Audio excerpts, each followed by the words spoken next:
우리가 일생을 살아가는 데는 꼭 필요한 것들이 있지요. 그런데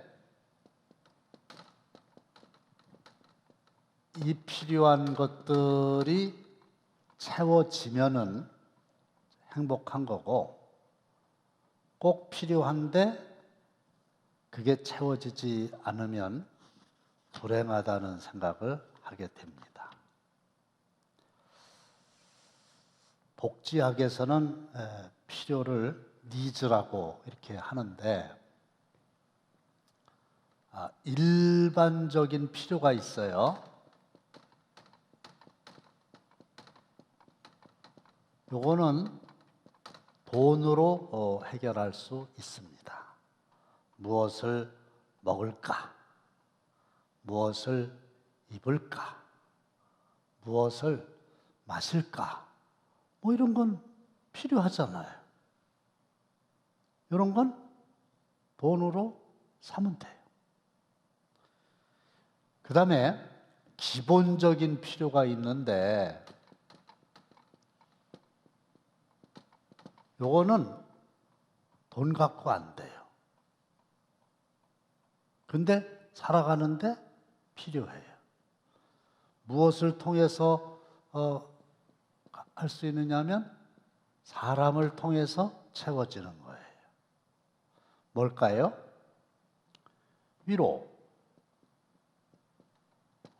돈 갖고는 돈이 우리를 위로해 주진 못하잖아요. 그 다음에 뭐 격려, 사랑, 이런 게 있어야 살맛이 나지. 전혀 어떤 사람들로부터 도움을 받지 못한다. 그러면 불행하죠. 그 다음에 이제 세 번째는 근본적인 필요가 있어요. 요거는 돈 갖고 안 되는 거고, 사람 가지고도 안 되는 거죠. 무엇으로만 가능하냐? 요거는 하나님으로만 가능한 겁니다. 그래서 가장 대표적인 게 영생이죠. 영원한 생명을 얻는 거. 요거는 하나님 이외에는 그 어떤 사람도 채워줄 수 없는 인간의 근본적인 필요가 되겠습니다. 그런데 인간에게 있어서 하나님은 적어도 공급자이십니다.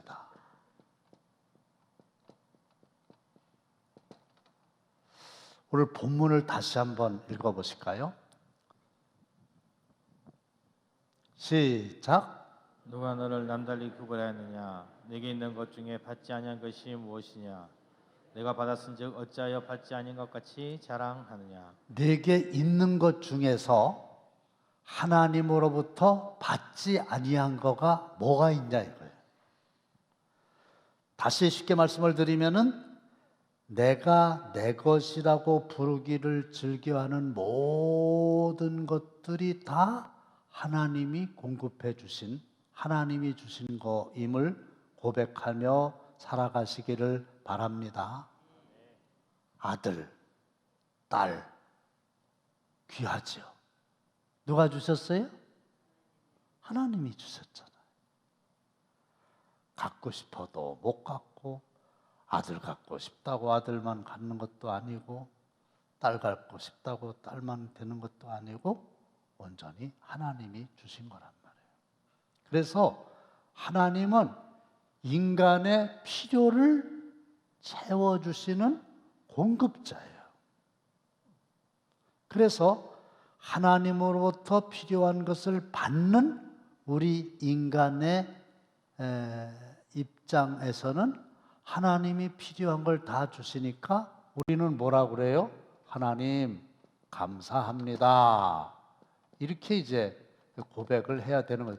받았으니까. 그 다음에 또 하나는 하나님은 지배자셔요. 우리의 왕이 되셔서 나라와 민족과 세계와 열방을 통치하셔요. 다스리세요. 그렇죠? 그러면 우리는 뭐가 가장 필요하냐? 순종이지요. 다스리시니까. 그래서 인간으로서 하나님에 대한 기본적인 두 가지의 자세, 기둥이 뭐냐고 묻는다면 하나는 감사고 하나는 순종이다. 따라합시다. 감사와 순종, 순종과 감사. 할렐루야. 공급을 다 해주시니까. 그런데 죄로 말미암아 타락한 인간은 어떻게 변했느냐? 죄로 말미암아 타락한 인간은 어떻게 변했느냐? 그러면은 이렇게 해야 되잖아요. 우리는 하나님께서 주셔야만 살아갈 수 있습니다. 그리고 다 주셨습니다. 감사합니다. 이거여야 되거든요. 근데 타락한 인간은 이거를 잃어버렸어요. 그래가지고 어떻게 생각을 하느냐 하면 아니야. 잘 들어보세요. 하나님이 주시는 거 아니야. 필요한 거는 내가 힘써 노력을 해가지고 얻는 거야. 하나님을 의지할 필요가 없어. 그리고 하나님께 순종한다고? 아니야.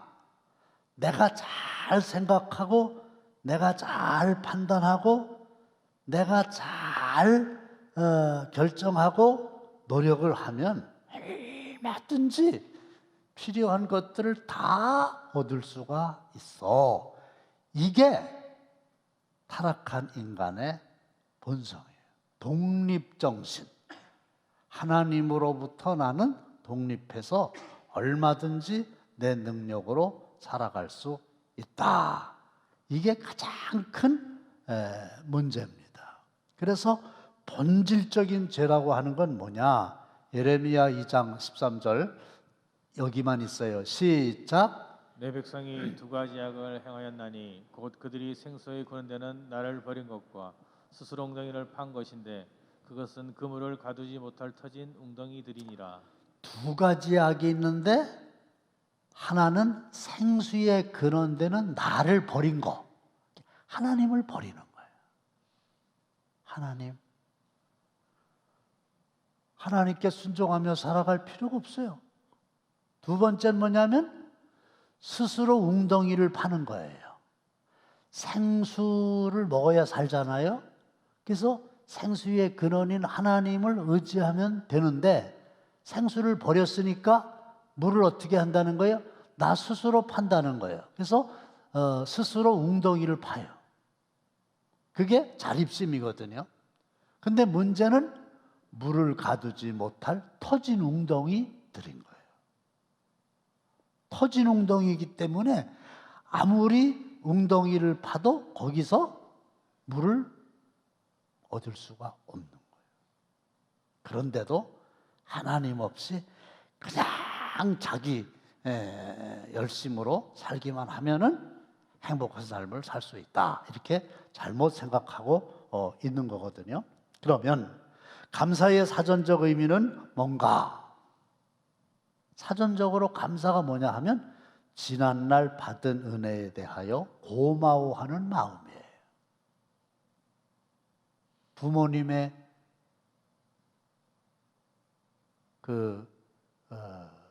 사랑에 감사해야 된다. 그 얘기는 지난날에 받았어 내가 은혜로. 거기에 대해서 고마워하는 마음을 갖는 게 감사고요. 성경적 의미는 뭐냐? 내가 받지 않은 게 뭐냐? 다 받았다고 그랬죠? 근데 왜 하나님으로부터 공급받지 않은 것처럼 하냐요. 그래서 감사라고 하는 건 뭐냐 하면 그냥 받은 것을 받았다고 고백하는 거예요.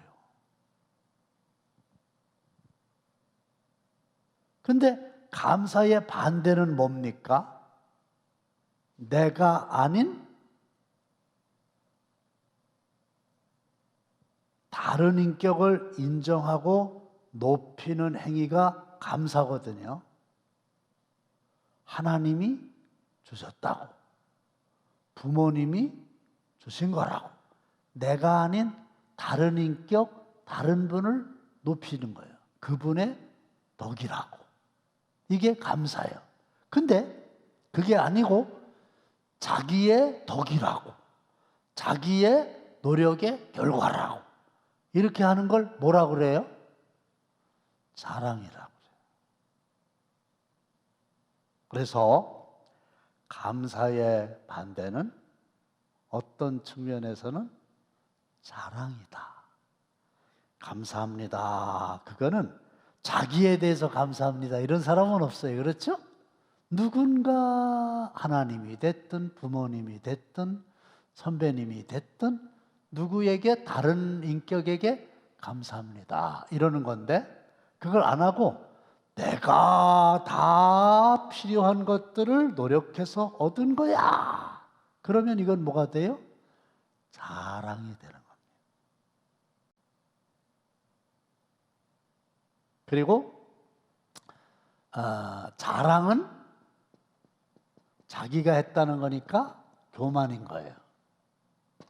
감사는 내가 한 게 아니고 그분으로부터 공급받았다고 고백하는 거니까 겸손인 거죠. 그렇죠? 그래서 시장에 당선이 됐다. 명예욕이라는 게 있잖아요. 그죠? 그건 돈만 갖고 되는 게 아니고 사람들을 통해서 표를 많이 얻어야 되는 거 아닙니까? 시장이 됐다. 됐어요. 그럼 어떻게 돼요? 시민들이 나를 찍어줘서 시민들 감사합니다. 이렇게 되면은 겸손한 사람이 되는 거예요. 근데 되고 나서 시민들을 깔보고 무시하고 내 힘으로 된 거야. 내가 노력해가지고 다음에도 내 노력으로 될 거야. 이렇게 자기가 자기를 높이면 이게 자랑이 되는 거고 교만이 되니까 다음에는 안 되는 거예요. 그냥 시장은 익숙하니까 예를 든 거고 세상 모든 만사가 다 그런 거예요. 부자가 됐다고. 그걸 하나님의 은혜입니다. 하나님 감사합니다. 이러면 되는데 자기가 돈 벌어갖고 내 돈 가지고 내 맘대로도 못하냐고 그러면서 돈을 자랑하고 돈 있는 나를 자랑하고 돈 가지면 살 수 있는 별것도 아닌 차를 가지고 자랑을 하고 이러면 교만이잖아요. 거긴 감사가 없는 거예요. 자기가 했다는 거죠.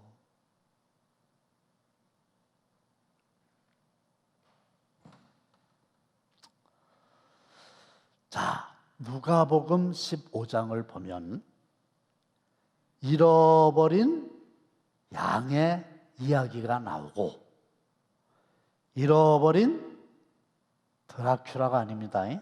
드라크마의 이야기가 나오고 마지막으로는 잃어버린 둘째 아들의 이야기가 나오죠. 그래서 잃어버린 것을 되찾았을 때의 기쁨을 세 가지로 이렇게 이제 말씀해 준 것이 누가복음 15장이 되겠습니다. 그런데 나 누가복음 15장 알아. 나 15장 안다고. 그 얘기는 뭐예요? 스토리를 안다는 거예요. 잃어버린 양. 그 무슨 내용인지 나 알아. 99마리 두고 한 마리 찾아 나서는 목자의 심정. 드라크마 그거 10개가 있어야 되는데 하나를 여인이 잃어버렸어. 그래서 불 켜고 방을 구석구석 이렇게 뒤져가지고 찾았어. 그러니까 기뻐갖고 사람들 모아놓고 잔치했어. 아이고, 탕자 이야기는 다 알지. 그거 아들이 둘 있었거든. 근데 둘째 아들이 유산 달라 해갖고 나가서 다 말아먹고 굶어 죽게 돼가지고 뉘우치고 아버지께로 돌아왔더니 아버지가 기쁘게 받아주셨어. 근데 형은 집을 나갈 일이 없고 아버지의 명을 어김이 없었어. 근데 아들이 돌아왔는데 기뻐하는 게 아니라 화를 내고 아버지한테 따졌어. 나 그런 내용 다 알아. 그래서 성경을 안다. 그런 얘기는 그냥 스토리를 안다. 그런 뜻이에요. 그런데 스토리만 알아갖고 되는 건 아니죠. 그러면 예수님께서 그런 말씀을 하셨는데 그게 오늘의 나에게 어떤 의미가 있느냐. 그때 그 사람들에게 말씀하신 그 이야기가 아니라 오늘 나에게 말씀하시는 하나님의 음성을 들을 수 있도록 귀가 열려야 성경의 깊이를 깨닫는 거고 깨달아야 삶의 변화가 오는 건데 성경을 해석할 때는 두 가지로 해석을 합니다. 첫째는 처음 독자. 조금 어려운 말인데 처음 독자에게 어떻게 말씀하셨냐. 처음 독자. 독자가 아니라 성경이니까 독자지만 처음에 말씀하실 때에 그 청자, 들은 사람들이 누구냐. 요거를 알아야 돼요. 두 번째는 오늘의 나에게 어떤 의미가 있느냐. 이거거든요. 그런데 누가복음 15장을 보면 예수님이 누구에게 하신 말씀인지 아세요? 어떤 사람들을 앞에 두고 하신 말씀인지 아세요? 이게 텍스트에 어떤 내용이냐가 중요한 거거든요. 처음에 누구에게 했느냐 하면은 바리새인들하고요, 세리들 앞에서 하셨어요. 요걸 아셔야 돼요. 누가복음 15장의 텍스트의 처음에 청자는 회중은 듣는 사람은 바리새인과 세리였다. 그 다음에 바리새인과 세리에게 하신 말씀이 오늘 나에게는 어떤 의미가 있느냐. 나하고 관계가 없으면 하나님의 말씀이 아니니까요. 그런데 결론부터 말씀을 드리면 이 바리새인들은요 똑똑한 사람들이었어요. 그렇죠? 성경을 가르치는 사람이잖아요. 성경을 많이 아는 사람이잖아요. 그리고 행함으로 구원을 받는다고 믿는 사람들이라 11조도 정확하게 했고 기도도 열심히 했고 이랬어요.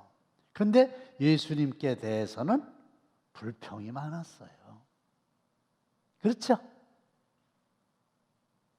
그러니까 이 바리새인들은 어떤 사람들이냐면 내 힘으로 노력해서 내가 이 정도 된 거야. 그러면서 자기를 자랑하는 거예요.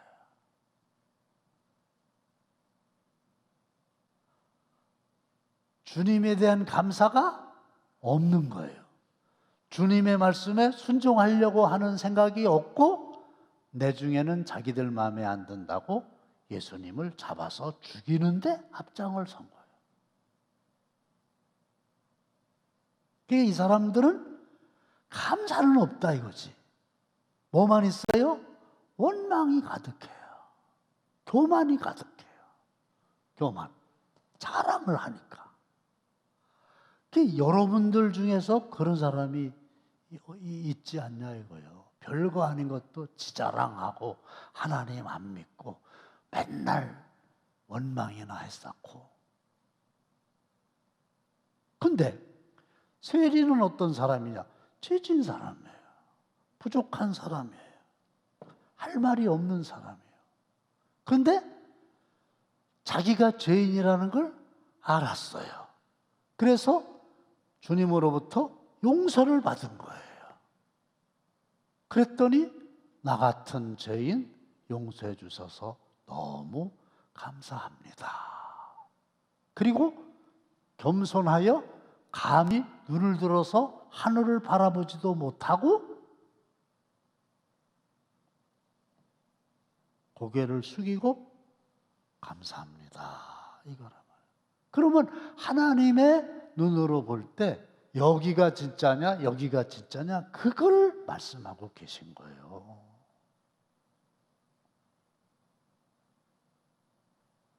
그러면서 그 아들이 둘이 있었잖아요. 맏아들하고 둘째 아들. 그것만 하고 오늘 마칠게요. 아버지가 계시잖아요. 이 아버지는 누구예요? 하나님이시죠. 그리고 맏아들이 있었어요. 그리고 누가 있었어요? 둘째 아들이 있었어요.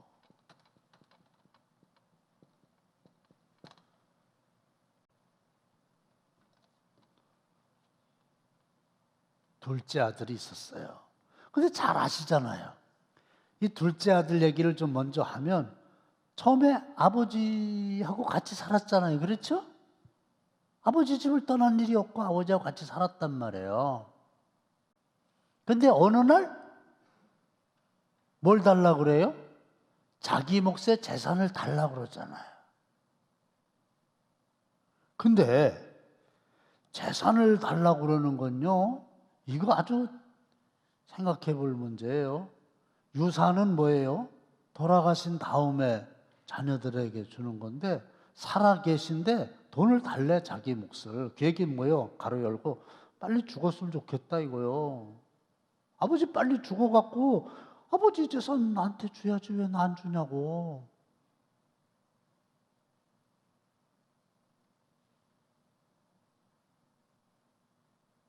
아버지가 주셨어요? 안 주셨어요? 주셨죠?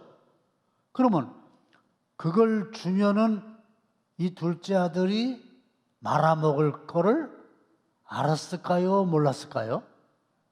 알았어요. 왜 줘? 망할 걸 알면서 왜 주냐 이거예요. 근데 성경을 깊이 연구해 보면요. 또 성경을 통합적으로 해석을 하려고 해보면 아셨다는 거예요. 모르신 게 아니에요. 아셨어요. 근데 주셨어. 그래서 예상대로 다 잃어버렸어요. 그래가지고 돼지들이나 먹는 쥐염 열매로도 굶주림을 해결할 수가 없을 정도가 됐어요. 그러니까 인생의 마지막까지 간 거죠. 근데 그런 때에 어느 순간에 깨달음이 왔어요. 아, 이거 내가 잘못했네. 왜 아버지 집을 떠났을까? 아버지 집으로 되돌아가야지. 이거를 스스로 돌이켜. 이렇게 성경에 돼 있고, 스스로 돌이킨다는 얘기가 He came to himself거든요. 그는 그 자신에게로 되돌아온 거예요. 이게 깨달은 거고 스스로 돌이키는 거예요. 그래서 아버지께로 돌아갔더니 아버지가 너무너무 기뻐하셨다. 그 내용이잖아요. 그러니까 이 둘째 아들은 돈이면 다 된다고 생각을 했고 아버지를 떠나야 내 세상을, 내 왕국을 건설할 수 있다고 생각을 한 거예요. 해봤더니 반대가 됐어. 그래서 다시 포기하고 아버지께로 두 손 들고 왔어. 그 아버지가 기뻐서 잔치를 베풀었어요. 그러니까 이 둘째 아들은 과정을 거쳐서 결국은 쇠리와 같지만 그에게는 아버지에 대한 뭐가 있었다? 감사가 있었다는 거예요. 그런데 맏아들은 아버지의 명을 어긴 적이 없어요. 그 자기가 자랑하는 거예요. 그 열심히 나는 동생이 돌아오는 날도 밭에 나가서 일을 하고 있었다 이거예요. 그런데 아버지 집을 떠난 적이 없지만 아버지의 마음은 전혀 이해를 못했어요. 자기네 집에서 막 풍악 소리가 들리는 거예요. 그래서 뭐냐? 종들한테 물어봤더니 이 녀석이 돌아왔다는 거예요. 자기 동생이 돌아왔다는 거예요. 근데 화를 내는 거예요. 그래서 자기 동생이란 말도 안 하고 아버지 아들이 돌아왔는데 당신의 아들이 돌아왔다 이거예요. 나하고는 상관이 없는 거예요. 내 동생이라고 안 하고 아버지 아들이라고 그러는 거예요. 저더러 엄마 보고 어머니 이래 옳잖아. 그렇게 안 하고 아버지의 아내 이렇게 얘기하는 거랑 똑같은 거예요. 그러면서 아버지한테 따져요. 화를 내요. 나는 뼈 빠지게 일했는데 자랑이죠. 염소 새끼 한 마리라도 줘가지고 내 보스로 하여금 즐기게 한 적이 없었거늘 당신의 아들이 돌아오매 살진 송아지를 잡다니 말이 됩니까? 아버지한테 막 덤비는 거예요. 그러니까 교만만 있고 뭐가 없어요? 감사가 없는 거죠. 지자랑만 하는 거죠. 이게 누구냐? 쇠리인 거예요. 아니죠. 바리새인인 거예요. 이게. 이래고 이게 맏아들인 거고. 오늘 말씀 끝났어요. 여러분들은 내가 내 것이라고 즐겨하는 모든 것들이 다 하나님이 공급해 주는 것을 믿고 감사하느냐? 주 없이 살 수 없어. 이런 고백이 있느냐? 아니면 뭔가 별거 아닌 거라도 가지고서 그거를 지가 잘한 건 줄 알고 자랑이나 했었고 하나님 없이도 살아갈 수 있다고 교만해 있지 않냐?